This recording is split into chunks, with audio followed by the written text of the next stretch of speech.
Okay. All right. Thank you. You're welcome. All right. So, hello, Rudy. I'm João Sedoc. I'm an assistant professor at NYU Stern. This is work with Vasan Dar. I will start off by saying that we did get Aswath Damodaran's consent. And also start off by saying this is a work in progress.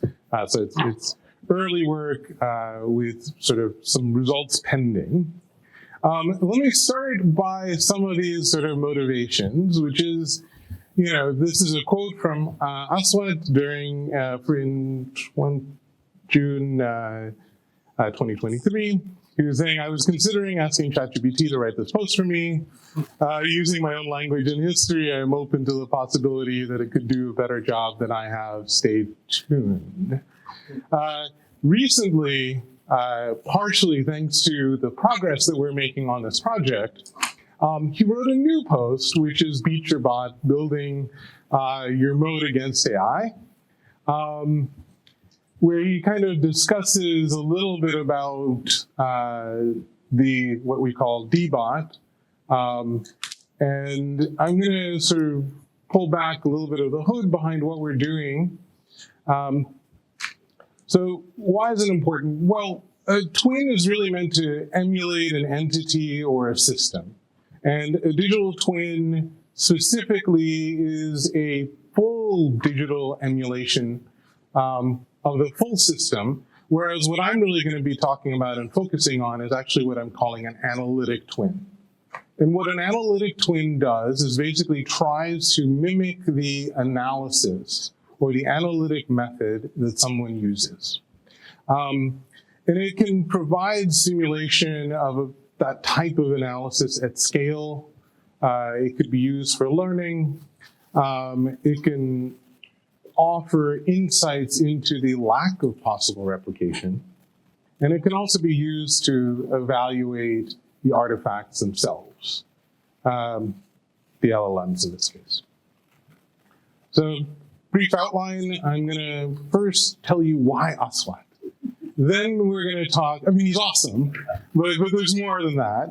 Then I'm going to go into sort of the questions that we're interested in, the architecture and why it's novel, and then some perspectives without really any true results yet. So the first thing why Aswath is because he's one of the super forecasters, so people who seem to somehow be able to beat the market or to provide insights that are beyond what other people have. Secondly, and very importantly, as we all know, we need data for these models, right? We need data for these methods. And he has his musings on Market Blog, which he's done for over a decade now, that provides great amount of information and detail about his process. He's also got a whole bunch of YouTube videos in which he answers questions about his process, right? And those YouTube videos are subtitled, which means I don't have to use a vision and language model or a video and language model. I can really use the easier thing. And almost by far the most important is that unlike others who are doing sort of this kind of fundamental investing and insights, Aswath has very rigorously, over many, many years, built spreadsheets that clearly define sort of what the functions are. And so he has what I'd call functional grounding. And he also very, very clearly defines what he calls value drivers. And these value drivers are not necessarily hard facts. These come from sort of derivation of sort of insights about the company and the situation. So he has a Ginzu spreadsheet. The Ginzu spreadsheet comes from the knife, and he explains this spreadsheet and exactly all the functions of how the spreadsheet works in a video, which is super useful. And we feed this in as sort of instrumental data to understand exactly what is going on in the Ginzu so that there's an explanation of exactly what the data is coming from in the data table. Next, there are the value drivers, right? These are things like, okay, what is going to be the growth revenue over years? This is where sort of insight comes into, right? What this means is like, why am I going to have this kind of valuation? And sort of, one can think about how to make stories around this value drivers. And this is actually a lot of what his blog about market musings is actually really the story behind the value drivers. And all of that leads to a number, right? There's an actual number that comes out at the end. This is a very, very sort of important component of why we chose to really start to work on this digital twin, because this is sort of what you kind of need for this model and this kind of grounding. So the larger goal is basically to see if we can replicate LLMs for analytic perspectives. Then the actual research questions are, can this Dbot actually reason over, right? We're building an AI system to be able to reason over free cash flow methodologies that are used by Aswath, which breaks down into a whole bunch of subordinate questions. Then there's another question about hallucination, which is something that we've heard lots and lots about. But what's interesting about this sort of methodology, right, is that we have grounding, right? And again, this is what makes this important, is we can now assess some levels of hallucination by breaking down the problem. And then finally, can we actually generate something like his blog, right? Can we actually replicate a level of analysis? So the first thing, which is the obvious baselines that we worked on, were GPT-4 just zero shot, right? And so the idea behind that was, okay, write, a blog post like Aswath on BYD. BYD happens to be our first sort of artifact company that we're looking at, partially because he wrote an amazing blog about Tesla, and so BYD is kind of interesting. And then we asked, okay, well, let me give few shot examples, right? Like give blog examples. He was willing to share and let us actually consume and fine tune on his blogs. So actually fine tuned on his actual blog data. All of these actually resulted in extremely subpar agents, which was sort of, we did all the simple things and the simple things actually didn't work. They didn't work so poorly that I'm not even going to show them to you because all the results were negative. Then much more recently, right, people have been breaking down into multi-agent systems. And here's an example of MetaGPT, which has, a system that has sort of a waterfall effect, where we have a definition, a design, a plan and code, and a test component. Also, very, very recently, there's the AI Scientist, which has come out, which also has this concept of idea generation, some templates, experimentation, and review. And Dbot looks very similar. There's an agent and subordinate agents. And we have 5 different subordinate agents that we sort of developed, partially developed sort of through talking with Aswath, partially developed through actually what we needed. So the first component is evaluation. The second one is really thinking about consensus of analysts and others and comparables of the market. The next agent is actually thinking about news. And I'm going to break these down in a second.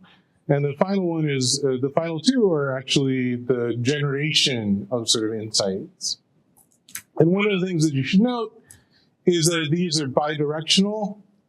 None of the subordinate agents can talk to each other, but all of them can talk to the higher level agent. And it goes in both, it's bidirectional flow. So the larger Dbot, right, has access to Yahoo Finance or financial information. It has access to fundamental information through Capital IQ. And then most importantly, it has access to the Ginsu spreadsheet.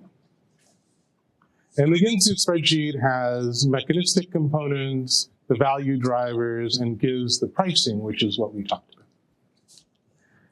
So then we can think and move things down and break it into sort of more subordinate components. So for instance, the valuation component, where here we're actually only really reasoning over the value drivers. So it's really a partial function evaluator. And so the idea is that now you have something that's a much more simpler system. And so it's a subsystem, it's a subordinate subagent of the larger one. We have the comparable component, right, which again, it can talk to capital IQ, and is really only updating the value drivers specifically based off of comparable and analyst consensus information, basically just trying to figure out what is happening in sort of the general world around other people's opinions. Then we have actually what is the most expensive component, which is the news analysis component. Here we go for the individual company as well as all of the sort of comparable components that Dbot tells the subordinate agent to do, and actually do sort of targeted summarization, where really we're not just summarizing the news articles, but we're saying, okay, you know, you're a financial analyst who's working with Aswath, here's what you need to know, right? And then Dbot can go and you know, look at the responses that are coming from that agent. Finally, we have a plotting component where we can actually graph, and then the report generation, right? The report generation component is really going to take sort of some of the figures and plots and then actually report through them. This allows us to have actually many different measures of outcomes.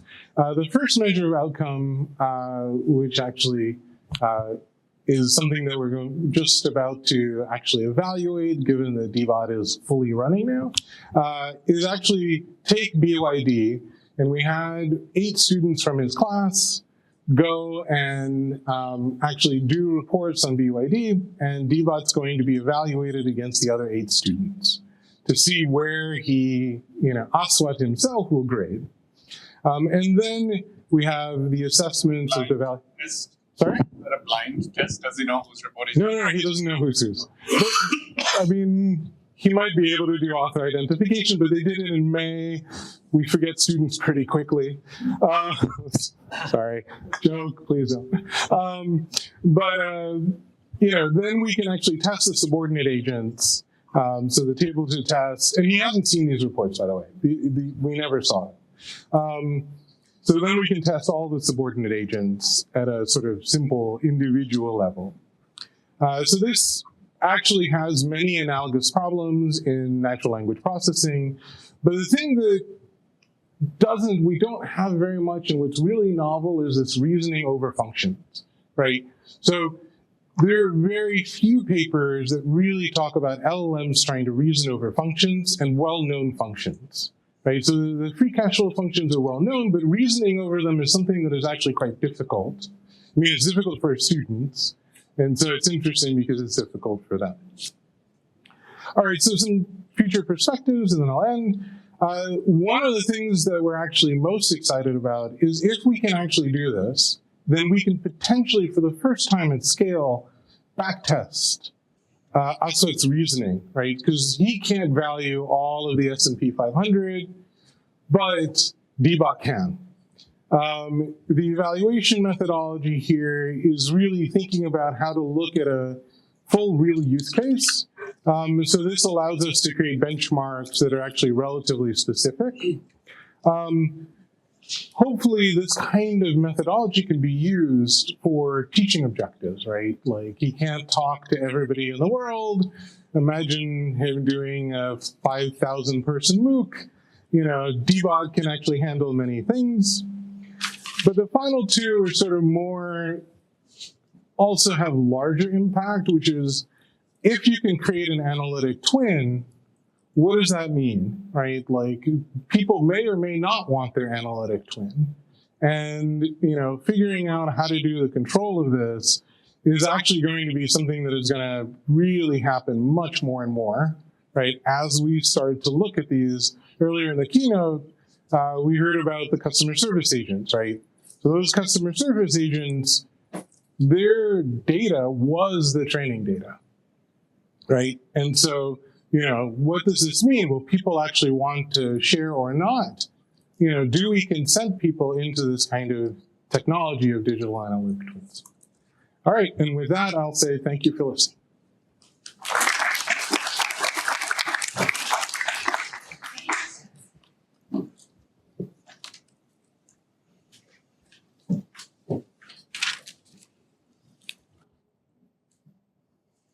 Hi. Yeah.